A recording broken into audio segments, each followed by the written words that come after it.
Asivusele bazalwane egameni leNkosi Jesu Kristu waseNazaretha. Siyambonga uNkulunkulu ukuthi siphilile namhla usigcinile singabaphilako.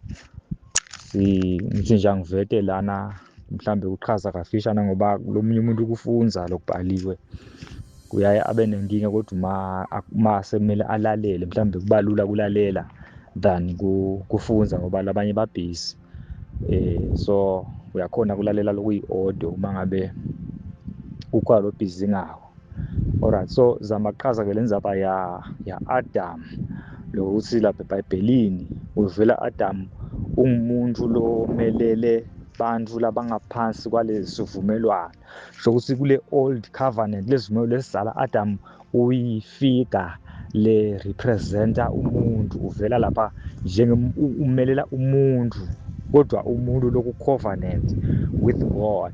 So le Bible uma isiyifunza ke uma umuntu amelele bantu labatsite kuleso sivumelwano kusho ukuthi if lo muntu loyo enda sono kusho ukuthi bonke labantu labangaphansi kwakhe ngoba le system beyisiyena uyi representative njengoba noma avela atawuvetwa. Le Bible ithi uNkulunkulu wathi asende umuntu ngemfanekiso wethu, angathi asende umuntu abe ngumfanekiso wethu asifude. So le Bible ibhalwe ngesiHebheru ayikabhalwa ngesingisi nangeSiswati. So kulesi Hebheru le nkulumo ithi uNkulunkulu kunale gama lesi nalithi make lesi nakathi asende kunalo make lo make lapha le gama lesiHebheru lithi appoint bese nakase asende umuntu abe ngumfanekiso wethu. Lo mfanekiso lo image iligama lelikhuluma nga representative. Le gama lesiHebheru lithi Tselem. Lelithi Tselem lisho ukuthi representative figure. Yabona lokhu ukuthi ke if le representative figure say cut off from God sekunelubonza ke manje leselikhona emkazini waNkulunkulu naye shothi bonke labantu labamelele labangaphansi kuleyo onazaneni leyo they all die njengoba le nkulumo isho ukuthi bonke bafile ku-Adam wokuqala bese bonke bavukile ku-Adam wesibili. Lokuthi bonke bavukile ku-Adam wesibili kukhulunywa ngabo bonke le gama lesi bonke eBhayibhelini wazi nawubona igama lelithi all bese udifaka ngenhloko ufaka everything wena kodwa le gama lelithi all li-within le context yale mibhalo yaloku lokukhulunywa ngako laphayana. So uma le nkulumo-ke ithi-ke bonke bafile kuwada isho bonke laba kuleyo covenant na ithi-ke bonke bavukile isho ukuthi bonke laba kuje all people who are in Christ njengoba inkulumo isho ithi if any man is in Christ he is a new creation. Shothi-ke bonke lalaba kuKristu yabona ngabo lalabaphilako njengoba nje Adam isile Bible waba ngumphefumulo lophilako after uNkulunkulu am-appoint, after uNkulunkulu am-create, after uNkulunkulu aphefumule umphefumulo wakhe, after uNkulunkulu amphefumulele, then he became a living soul. Lesho ukuthi-ke he was a soul. Ayisho ukuthi he became a soul, abevele anguwo umphefumulo kodwa akabanga ngumphefumulo lophilako before uNkulunkulu amphefumulele, before uNkulunkulu afake ispirit sakhe kuye. So after God afake ispirit sakhe kuye then wasekena-ke so uba ngumphefumulo lophilako. So ngilokwamenta-ke wehluka kule minye imiphefumulo leyikhona, wehluka etilwaneni, wehluka kubantu lebeka kanye, wehluka ngekuthi yena ungumphefumulo lophilako.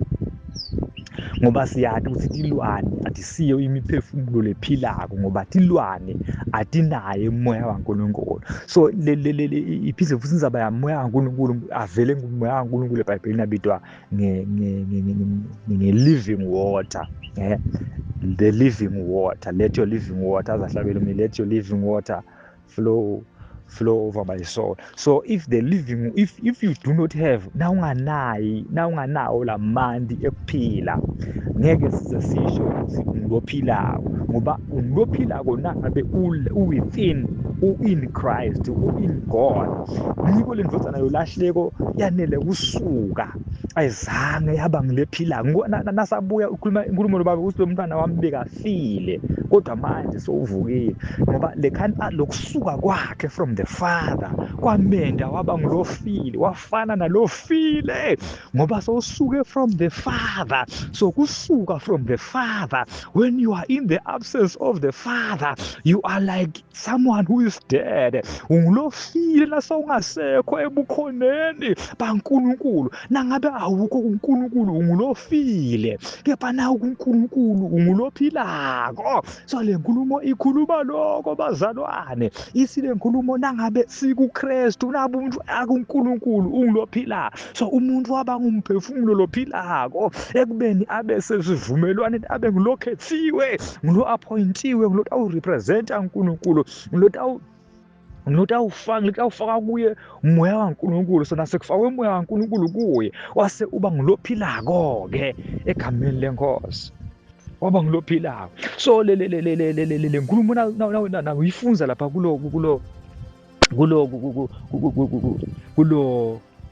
John 3:16, ithi uNkulunkulu wasanza live kangangoba wazi wanikela ngendodana yakhe lekuphela kwayo, ukuze kuthi nguloyo naloyo lokholwa yiyo abe nokuphila lokuphakade. Uyayibona ukuthi imkhomba inzaba yaNkulunkulu yesinziso ingemuntu individuals, ayibahlangane, ayisibumbi nje ukuthi kuthiwe ayisendi group.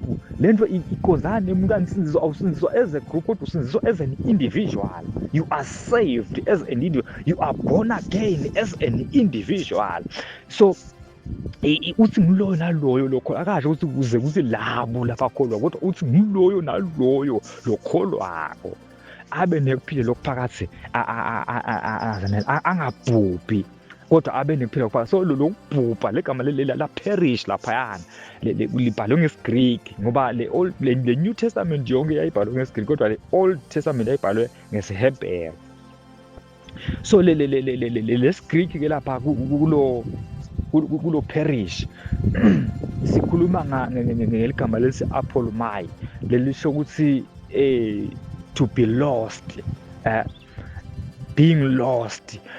Being lost liphinde lisetshenziswe lapha, utabona selisetshenziswa lapha kule prodigal son, ukuthi nayisuka from the Father, ithatha lifa layo seya enzaweni lekhashane, kuvela legama la apolomai lapha ukuthi because naye waba lost from the presence of the Father, wasuswa. So when a person is being separated from the presence of God, when the person is being separated from the presence of Jehovah, of God, that person he perishes. That person uba apolomai, that person uba ngilobhubhile, ukubhubha ngilokusuka ebukhoneni baNkulunkulu, lokuhlukaniswa naNkulunkulu, ube in separation with God. So lokubhubha lokho egameni lenkosi.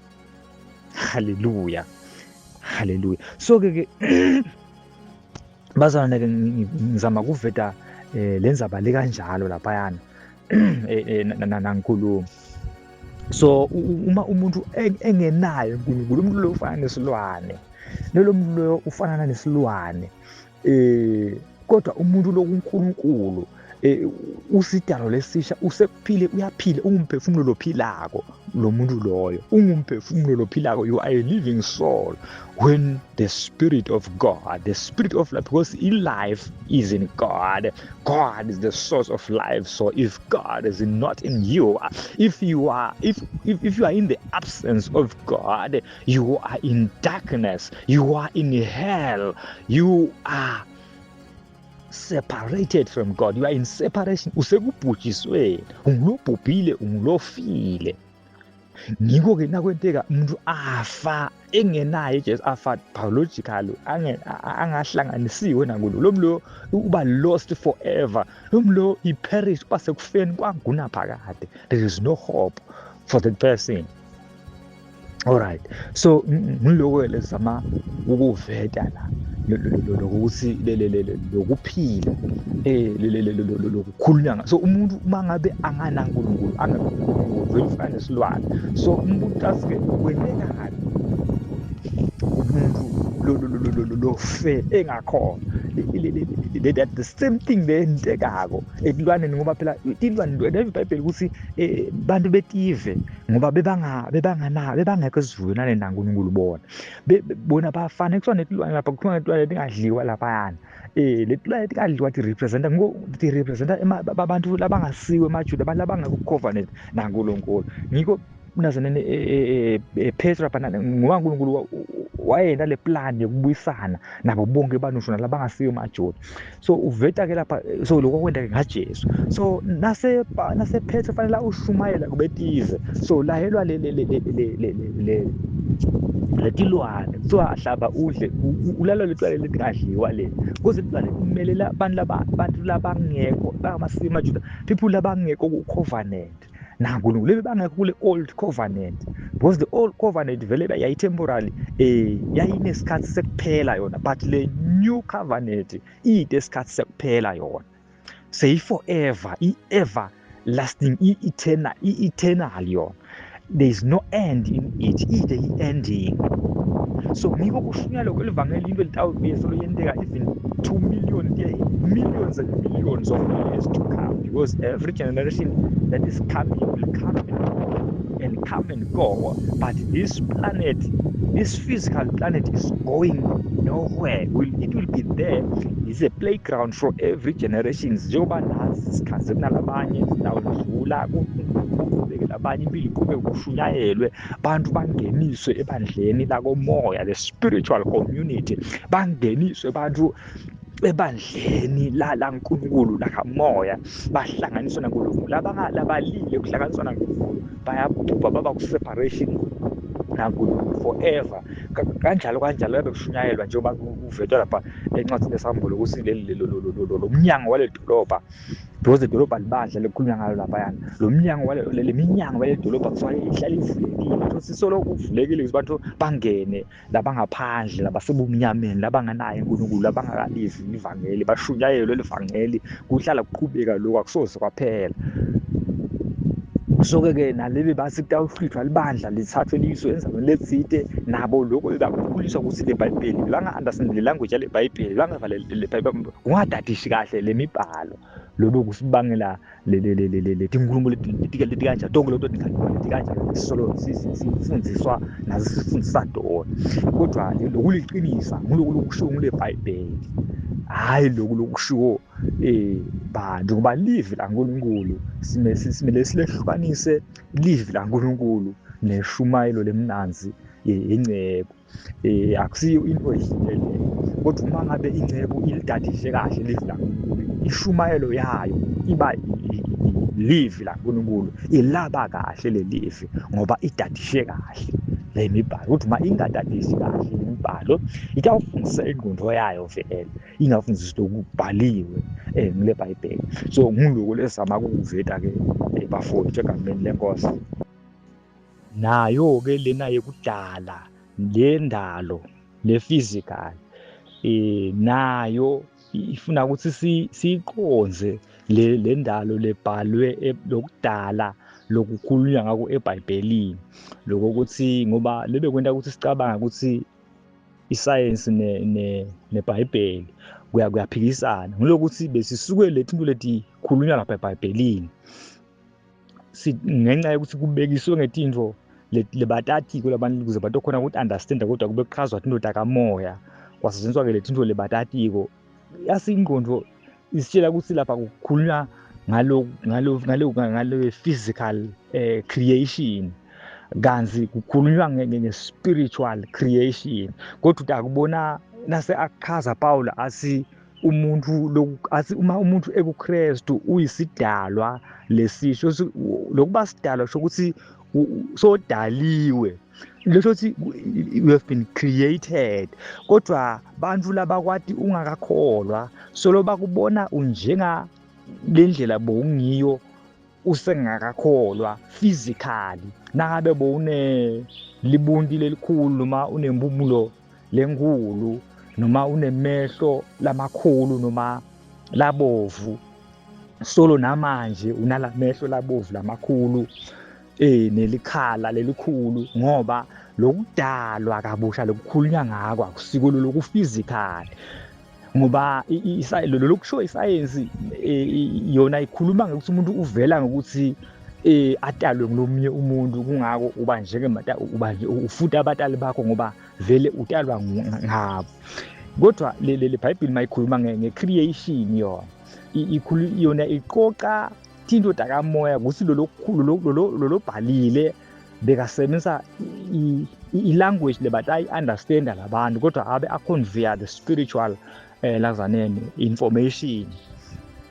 So ngikho athathi-ke uma umuntu akuKristu uyisidalwa lesisha sodaleke kabusha, vele uqinisile kamoya sidaleka kabusha, sibathi idalwa letisha. Njengoba na-Adam uya-appointwa lapha from naka-appointwa ukuthi atoba yi-representative yaNkulunkulu. So lokhu kwamenda waba sidalwa lesisha, kwangazuthi he's being created, yet the author there is using the agricultural things ukuthi labantu beba-exposed kwi-agriculture, ba-exposed kutekulima nekufuya. So usebenzisa that language so that batoyi-understand lento. Like kahle kahle na ukhuluma nge-creation yale covenant, nge-creation yebudlelwane bemuntu naNkulunkulu, yalesivumelwano semuntu naNkulunkulu. Umuntu kuze uNkulunkulu appointa umuntu kusi atoba yi-representative, abe abuse lo muntu la emhlabeni, abuse kodwa kuloku kubusa kwakhe abuse abe a-representa uNkulunkulu. So ke that is what is being said there. So ke nathi ke sekuthiwa ke sidalwa uma sikuKristu, uma sikholwa, ukukholwa kwethu nguKristu, uNkulunkulu asinikete namoya wakhe, uNkulunkulu asitale kabusha ngamoya, sibadidalwa letisha. But solo sinjengoba bebasathi lebasathi singakholwa ngekusubuka physical, ngesithombe lesiphysical, kodwa sibe spiritual, sesinabasha. So ke ikanjalo le language yale Bhayibheli funa ukuthi siyi-understand ukuthi singanodideka. So ngiloko ke ngithi angikungede mhlambe kuloko lenkusho uNkulunkulu asibusise egameni laJesu, amen.